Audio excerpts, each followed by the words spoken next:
Hello. इससे पहली वाली वीडियो से हम लोगों ने CSS के कोर्स को स्टार्ट किया था, जहां पर हम लोगों ने समझा था कि आखिर CSS है क्या, कौन कौन से तरीके होते हैं CSS को अप्लाई करने के, और उन सारे तरीकों के बारे में पढ़ा था। उसको किस तरीके से इम्प्लीमेंट करते हैं उसको भी हम लोगों ने jsbin.com पे जाकर देखा था। आज हम लोग इस वीडियो में CSS रूल्स एंड सिलेक्टर, ये जो टॉपिक है इसको डिस्कस करने वाले हैं।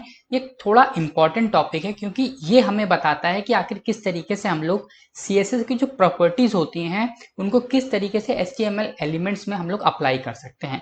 ये जो नोट्स हैं जिनका यूज करके मैं आपको पढ़ाऊंगा, इन नोट्स के डाउनलोडिंग का लिंक मैं आपको वीडियो के डिस्क्रिप्शन में प्रोवाइड कर दूंगा। आप वहां से इन नोट्स को फ्री ऑफ कॉस्ट डाउनलोड करके रीड कर सकते हैं। तो चलो यार, अभी वीडियो को स्टार्ट करते हैं।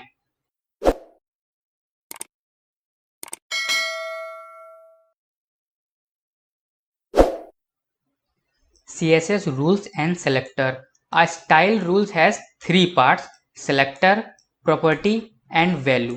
अब ये होते क्या है, इस चीज को समझने के लिए हम लोग थोड़ा सा प्रैक्टिकल अप्रोच अपनाएंगे। हम लोग jsbin.com को ओपन करेंगे और वहां पर इस चीज को करके देखेंगे कि आखिर सेलेक्टर्स क्या होते हैं, प्रॉपर्टी क्या होती हैं और वैल्यू क्या होती हैं। सो सिंपली मैं यहाँ पर गूगल पे आऊंगा और सर्च करूंगा jsbin।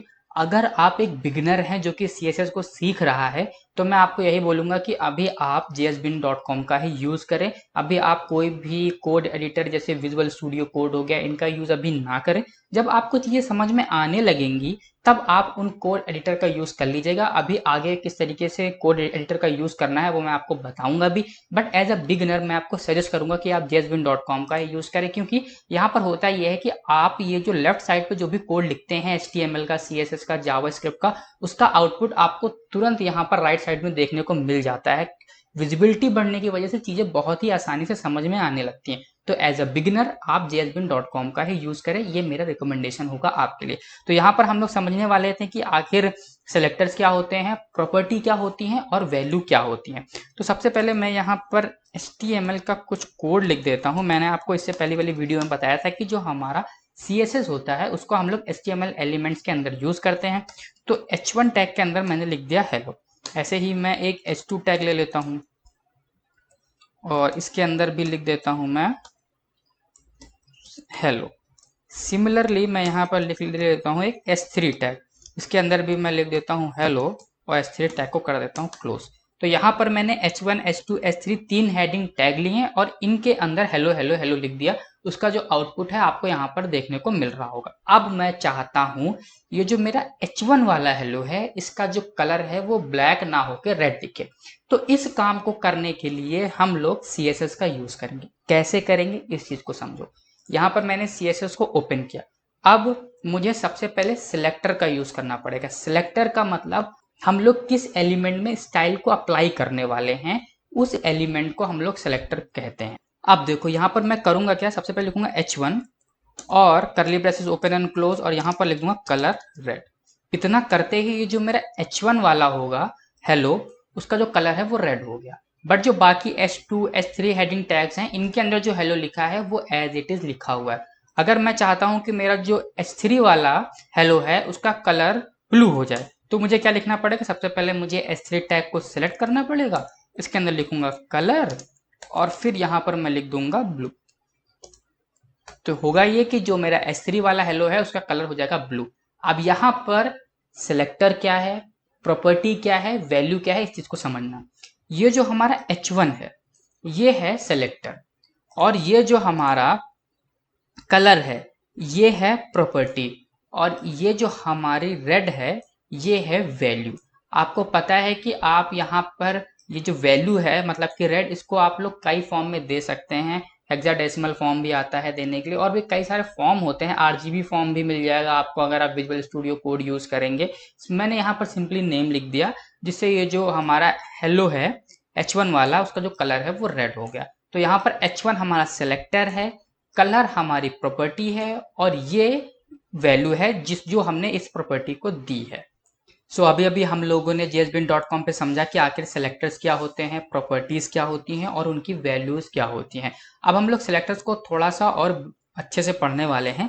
Selectors are the pattern used to select the element you want to style, मतलब कि सेलेक्टर्स वो पैटर्न होते हैं जिनका हम लोग यूज करते हैं एलिमेंट्स को सेलेक्ट करने के लिए, जिन एलिमेंट को हम लोग स्टाइल करना चाहते हैं या फिर सीएसएस का यूज करके मॉडिफाई करना चाहते हैं, उन पैटर्न को हम लोग सेलेक्टर्स कहते हैं। ये एग्जैक्ट डेफिनेशन होती है सेलेक्टर्स की, जिसको मैंने इन नोट्स में लिख दिया है। आप एक बार इन नोट्स को रीड मारेंगे तो आप समझ जाएंगे कि आखिर सेलेक्टर क्या होते हैं। अगर आप भूल जाएंगे तो वैसे जो मैंने बताया आप उससे भी समझ सकते हैं कि सेलेक्टर्स वो पैटर्न होते हैं जिनका यूज हम लोग करते हैं एलिमेंट को सेलेक्ट करने के लिए, जिन एलिमेंट को हम लोग स्टाइल करना चाहते हैं। अब सेलेक्टर के कई टाइप होते हैं, वो कौन कौन से टाइप होते हैं और उन टाइप को किस तरीके से हम लोग यूज करते हैं उसको भी हम लोग समझते हैं। सबसे पहला जो हम लोग यहाँ पर सेलेक्टर पढ़ने वाले हैं वो है CSS एलिमेंट सेलेक्टर। ये होता क्या है, सबसे पहले हम लोग ये समझते हैं। इट सेलेक्ट HTML एलिमेंट्स, ध्यान से सुनना, it select HTML element based on the element name, मतलब कि ये HTML एलिमेंट को उनके नेम के बेसिस पे सेलेक्ट करता है। जैसे कि इससे पहला वाला एग्जाम्पल जो हम लोगों ने jswin.com पे किया था, ये वाला, यहाँ पर हम लोगों को ये जो हमारा हेलो है इसको हम लोगों को रेड कलर में करना था। तो सबसे पहले हम लोगों ने देखा कि ये हेलो H1 टैग के अंदर लिखा हुआ है, तो यहाँ पर हम लोगों ने CSS के अंदर H1 लिखा और फिर यहाँ पर उसकी प्रॉपर्टी दे दी, और प्रॉपर्टी की जो वैल्यू को रेड देते ही यहाँ पर ये जो हमारा ये वाला हेलो है इसका जो कलर है वो रेड हो गया। तो यहाँ पर ये जो H1 है यही है हमारा CSS एलिमेंट सेलेक्टर, क्योंकि यहाँ पर H1 हमारा क्या है, HTML एलिमेंट है, और HTML एलिमेंट को हम लोग एज ए सिलेक्टर सेलेक्ट कर रहे हैं, उसके अंदर प्रॉपर्टीज को ऐड कर रहे हैं ताकि हम लोग उसको मॉडिफाई कर सकें या फिर उसमें स्टाइल को ऐड कर सकें। यही होता है एलिमेंट CSS एलिमेंट सेलेक्टर, मतलब कि HTML एलिमेंट को उसके नेम के बेसिस पे सेलेक्ट करके उसके अंदर स्टाइल को ऐड करना। CSS ID सेलेक्टर, अब ये CSS ID सेलेक्टर क्या होता है इस चीज को भी आपको ध्यान से समझना है। Use the ID attribute of an HTML element to select the specific element, एक स्पेसिफिक एलिमेंट को सेलेक्ट करने के लिए हम लोग ID सेलेक्टर का यूज करते हैं। जो हमारा ID होता है वो थ्रू द पेज, जो हमारा HTML का पेज होता है, ID जो होता है वो यूनिक होता है, is used to select the unique element. ID selector का यूज हम लोग एक यूनिक एलिमेंट को सेलेक्ट करने के लिए करते हैं। Hash character to select an element with the specific ID, हम लोग हैश सिंबल का यूज करते हैं ID सेलेक्टर को सेलेक्ट करने के लिए CSS में। अब ये जो कहानी मैंने बताई ये है क्या, इसको भी हम लोग jswin.com पे जाकर समझते हैं, तभी आपको समझ में आएगा। तो चलो jswin.com को ओपन करते हैं। सो सेम हम इसी वाले एग्जाम्पल के अंदर काम करेंगे, बस मैं यहाँ पर HTML कोड को थोड़ा सा बढ़ाना चाहता हूँ। यहाँ पर मैं 3 H1 टैग लेता हूँ, एक के अंदर मैं लिख देता हूँ हाय, हेलो तो पहले से लिखा हुआ है, और एक के अंदर लिख देता हूँ हे। तो यहाँ पर आप देख रहे होंगे ये जो हमारा स्टार्टिंग में हेलो हाय हे है, इन तीनों का जो कलर है वो रेड है। वो इस वजह से क्योंकि हम लोगों ने यहाँ पर H1 जो हमारा टैग है इसके अंदर ही हम लोगों ने ये वाली प्रॉपर्टी और इसकी वैल्यू रेड दे रखी है। अब हम चाहते हैं ये जो हमारा हेलो है सिर्फ इसका कलर ही रेड हो, बाकी ये जो दोनों हैं ये H1 टैग के अंदर रहें बट इनका जो कलर है वो रेड ना हो। तो उस केस में हम लोग ID सिलेक्टर का यूज कर सकते हैं। हमें करना क्या होगा, यहाँ पे एक ID एट्रीब्यूट लिखना होगा। अब एट्रीब्यूट क्या होते हैं, अगर आपने HTML को अच्छे से पढ़ा है तो आपको पता होगा। यहाँ पर मैं लिखता हूँ ID एट्रीब्यूट के अंदर लिख देता हूँ हेलो। आप यहाँ पर इसकी ID कुछ भी लिख सकते हैं, मैंने हेलो दे दी या फिर मैं दे देता हूँ फर्स्ट।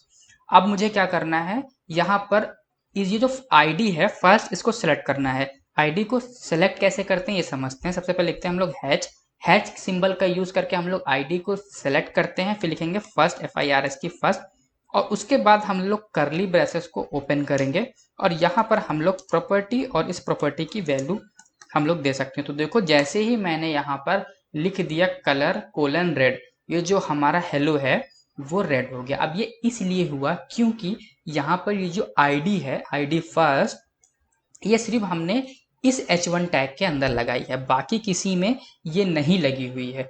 और जो हम लोग ID का यूज भी इसीलिए करते हैं जब हमें थ्रू आउट द पेज एक यूनिक एलिमेंट को सिलेक्ट करना है। और हम यहाँ पर ये चाहते थे कि जो हमारा हेलो है जो कि इसके अंदर लिखा हुआ है उसका जो कलर है वो रेड हो जाए, तो हम लोगों ने सिंपली ID का यूज किया और उस आईडी का यूज करके हम लोगों ने इसके अंदर स्टाइल को ऐड कर दिया। अगर हम लोग यहाँ पर इसकी जगह CSS एलिमेंट सेलेक्टर जो हम लोगों ने इससे पहले पढ़ा उसका यूज करते हैं, तो H1 लिखते ही यहाँ पर आप देख सकते हैं H1 टैग के अंदर जितने भी हेलो हाय है जो भी लिखा हुआ है वो सारे के सारे इसके अकॉर्डिंग मॉडिफाई हो जाते हैं। बट हमको सिर्फ इसको करना था, तो इस वजह से हम लोगों ने यहाँ पर आईडी का यूज कर लिया है। और आईडी को अप्लाई करते ही यहाँ पर ये जो हमारा हेलो है इसका जो कलर है वो चेंज हो जा रहा है। तो इस तरीके से हम लोग आईडी सेलेक्टर का यूज करते हैं। अभी हम लोग इससे रिलेटेड कई सारे प्रोजेक्ट करने वाले हैं जहां पर आप अच्छे से ID selector, name selector, class selector को समझ पाएंगे। CSS क्लास सेलेक्टर ये क्या होता है, चलो इसको समझते हैं। सबसे पहले हम लोग ये जान लेते हैं कि डॉट सिंबल का यूज होता है क्लास सेलेक्टर को सेलेक्ट करने के लिए CSS के अंदर। अब ये होता क्या है इसको हम लोग डायरेक्टली ही jsbean.com पे जाकर समझ लेते हैं। तो यहाँ पर इसको समझने के लिए हम लोग फिर से इस एग्जाम्पल का यूज करने वाले हैं। सबसे पहले मैं इस आईडी को यहाँ से हटा देता हूँ। अब मैं चाहता हूँ कि ये जो हमारा ये वाला हेलो है जो H1 के अंदर लिखा है, H2 के अंदर जो लिखा है और जो H3 के अंदर हेलो लिखा है ये रेड कलर में हो जाए। तो यहाँ पर अब हम लोग यहाँ पर जो हमारा एलिमेंट सेलेक्टर है उसका भी यूज नहीं कर सकते हैं, क्योंकि उसके लिए हमें H1 के लिए अलग से लिखना पड़ेगा, H2 के लिए अलग से लिखना पड़ेगा और H3 के लिए अलग से लिखना पड़ेगा। तब हम लोग इनके जो कलर है उनको चेंज कर पाएंगे। अगर हम लोग आईडी सेलेक्टर का यूज करेंगे तो आईडी हम लोग के सबके लिए अलग अलग लगानी पड़ेगी, क्योंकि आईडी तो यूनिक होती है। तो इस केस में जब हमारे एलिमेंट्स भी अलग हैं और हम लोग आईडी का यूज भी नहीं कर सकते हैं, तब हम लोग यहाँ पर क्लास सेलेक्टर का यूज करते हैं। कैसे करते हैं इसको हम लोग यहाँ पर समझते हैं। यहाँ पर मैं लिखूंगा क्लास और यहाँ पर मैं दे दूंगा 2, मैंने दे दिया। अब इसी क्लास को हम लोग यहाँ पर भी लगा देते हैं, यहाँ पर भी लगा देते हैं। ये जो क्लास है ये एक एट्रीब्यूट है जिसका यूज करके हम लोग क्लास को यहाँ पर बनाते हैं। तो ये जो 2 है, 2 क्लास है किसकी, इस एलिमेंट की क्लास है, इस एलिमेंट की क्लास है, इस एलिमेंट की क्लास है। और इस 2 का यूज करके ही हम लोग इसके अंदर स्टाइल को ऐड करने वाले हैं। कैसे करेंगे इस चीज को भी हम लोग समझते हैं। हमने अभी पढ़ा था कि डॉट सिंबल का यूज होता है क्लास सेलेक्टर को यूज करने के लिए। तो यहाँ पर मैंने लिखा डॉट और यहाँ पर लिखता हूँ 2, कर्ली ब्रेसेस को ओपन करता हूँ और यहाँ पे लिखूंगा कलर कोलन रेड। और आप देख सकते हैं जो हेलो H1 के अंदर लिखा हुआ था वो भी रेड हो गया, जो हेलो H2 के अंदर लिखा था वो भी रेड हो गया और जो हेलो H3 के अंदर लिखा था वो भी रेड हो गया। तो इस तरीके से हम लोग क्लास सेलेक्टर का यूज करते हैं CSS को ऐड करने के लिए। आपको सिर्फ 2 बातें ध्यान देनी है यहाँ पर कि क्लास एट्रीब्यूट का यूज करके हम लोग क्लास को यहाँ पर बनाते हैं और इस क्लास को सेलेक्ट करने के लिए हम लोग CSS में डॉट कैरेक्टर का यूज करते हैं। CSS यूनिवर्सल सेलेक्टर ये काफ़ी यूनिक सेलेक्टर है। इसका भी यूज़ हम लोग कई बार करते हैं जब हम लोग कई सारे प्रोजेक्ट पे काम कर रहे होते हैं। It selects all HTML elements on the page. अगर हम लोग कोई ऐसी CSS अप्लाई करना चाहते हैं जो कि हमारा एक HTML पेज है, उसमें कई सारे H1 होगा, P टैग होगा, H2 टैग होगा, div टैग होगा, हम लोग चाहते हैं कि जितने भी टैग हैं उन सब में हम लोग एक CSS कोई प्रॉपर्टी है उसको ऐड करना चाहते हैं, तब हम लोग यूनिवर्सल सेलेक्टर का यूज करेंगे। इसका यूज करके हम लोग एक बार में ही सारे टैग पे CSS को अप्लाई कर पाते हैं। ये जो सिंबल है इस सिंबल का यूज करके हम लोग यूनिवर्सल सेलेक्टर को सिलेक्ट करते हैं। इनफैक्ट इसी को हम लोग यूनिवर्सल सेलेक्टर भी बोलते हैं। इस तरीके से हम लोग इसको अप्लाई करते हैं। चलो इस चीज को भी हम लोग jsbean.com में जाकर समझ लेते हैं। सो यहाँ पर मैं चाहता हूँ कि ये जो हमारे जितने भी टैग हैं H1, H2, H3 और इनके अंदर जो भी मैंने लिखा है ये सबका कलर जो है वो रेड हो जाए। मैं यहाँ पर एक और P टैग भी यहाँ पर ऐड कर देता हूँ। इसके अंदर मैं अपने चैनल का नाम को डायरी लिख देता हूँ और मैं चाहता हूँ कि इन सबका जो कलर है वो रेड हो जाए। तो मैं सिंपली यहाँ पर क्या करूँगा, यहाँ पर मैं CSS ऐड करूँगा यूनिवर्सल सेलेक्टर का यूज़ करके। ये होता है यूनिवर्सल सेलेक्टर, इसको हम लोग एस्टेरिस्क बोलते हैं। और यहाँ पर मैं जैसे लिखूँगा कलर रेड तो आप देखेंगे कि सारे के सारे रेड हो जाएंगे। अगर मैं यहाँ पर चाहता हूँ कि इन सबका साइज है, जो फॉन्ट साइज है वो सेम हो जाए, तो उसके लिए एक प्रॉपर्टी होती है फॉन्ट साइज। सारी प्रॉपर्टी हम लोग अभी डिस्कस करेंगे आगे आने वाले लेक्चर में। इसको मैं लिख देता हूँ 30 पिक्सल। तो आप देख पाएंगे जो इनके साइज हैं फॉन्ट साइज वो सबके 30 पिक्सल हो गए। H1 भी उतना ही बड़ा है जितना बड़ा S2 है, जितना बड़ा P है, सबका जो साइज है वो सेम हो गया। तो इस तरीके से हम लोग यूनिवर्सल सिलेक्टर का यूज करते हैं और एक HTML पेज में जितने भी टैग्स हैं उनके अंदर हम लोग एक किसी टाइप की CSS को एक बार में ही अप्लाई कर देते हैं। कमेंट्स का यूज़ हम लोग कोड को एक्सप्लेन करने के लिए करते हैं और साथ ही साथ जैसे आपने कोई भी सोर्स कोड लिखा और आप चाहते हैं कि उस कोड को कोई और पढ़े या फिर कोई इन फ्यूचर पढ़ेगा, तो आप वहां पर कमेंट लिख देते हैं इस फॉर्म में। सबसे पहले आप लिखते हैं स्लैश एस्ट्रिक और उसके बाद यहाँ पर कमेंट को लिख देते हैं, जो भी आपको वहां पर कमेंट देना होता है, जो भी मैसेज देना होता है एक अगले डेवलपर को, और उसके बाद आप फिर से यहाँ पर एस्ट्रिक और स्लैश करके इसे क्लोज कर देते हैं। इतना करते ही यहाँ पर हम लोग एक कमेंट को क्रिएट कर देते हैं। कमेंट का काम बेसिकली यही होता है कि जब इन फ्यूचर आप उस कोड को पढ़ें तो आप इस कमेंट को देखकर समझ सके कि आखिर इस कोड को मैंने लिखा क्यों था। और हाँ, एक और बात की जो कमेंट्स होती हैं ये ब्राउजर के थ्रू इग्नोर कर दी जाती हैं। इसकी वजह से हमारा जो आउटपुट आता है उसमें इसका कोई भी इफेक्ट आपको देखने को नहीं मिलेगा। तो ये थी कमेंट्स और ये वीडियो यहीं पर था, जहां पर हम लोगों ने समझा कि कमेंट्स क्या होते हैं, यूनिवर्सल सिलेक्टर क्या होते हैं, क्लास सिलेक्टर क्या होते हैं, आईडी सिलेक्टर क्या होते हैं, और इन सारी चीज़ों को हम लोगों ने jsbean.com पर जाकर समझा। ये जो सारा कंटेंट है जो ये मैंने यहाँ पर नीचे लिखा है, इन सब के स्क्रीनशॉट आपको वीडियो के डिस्क्रिप्शन में मिल जाएंगे। साथ ही साथ ये जो नोट्स हैं इनका डाउनलोडिंग लिंक भी मैं आपको वीडियो के डिस्क्रिप्शन में दे दूंगा। तो चलो यार, मिलते हैं नेक्स्ट वीडियो में।